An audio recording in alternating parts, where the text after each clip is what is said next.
बहुत समय पहले की बात है। वृंदावन में श्री बांके बिहारी जी के मंदिर में रोज पुजारी जी बड़े भाव से सेवा करते थे।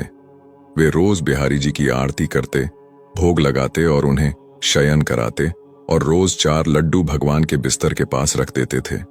उनका यह भाव था कि बिहारी जी को यदि रात में भूख लगेगी तो वे उठकर खा लेंगे, और जब वे सुबह मंदिर के पट खोलते थे तो भगवान के बिस्तर पर प्रसाद बिखरा मिलता था। इसी भाव से वे रोज ऐसा करते थे। एक दिन बिहारी जी को शयन कराने के बाद वे 4 लड्डू रखना भूल गए। उन्होंने पट बंद किए और चले गए।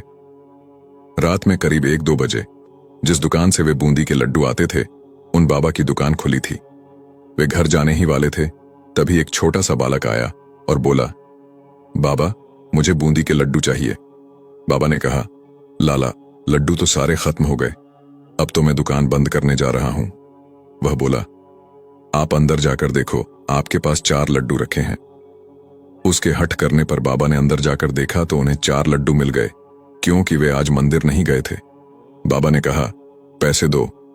बालक ने कहा, मेरे पास पैसे तो नहीं हैं, और तुरंत अपने हाथ से सोने का कंगन उतारा और बाबा को देने लगे। तो बाबा ने कहा, लाला, पैसे नहीं हैं तो रहने दो, कल अपने बाबा से कह देना, मैं उनसे ले लूंगा। पर वह बालक नहीं माना और कंगन दुकान में फेंक कर भाग गया।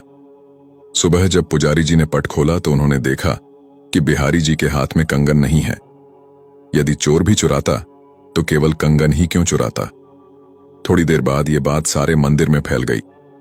जब उस दुकान वाले को पता चला तो उसे रात की बात याद आई। उसने अपनी दुकान में कंगन ढूंढा और पुजारी जी को दिखाया और सारी बात सुनाई। तब पुजारी जी को याद आया कि रात में मैं लड्डू रखना ही भूल गया था, इसलिए बिहारी जी स्वयं लड्डू लेने गए थे।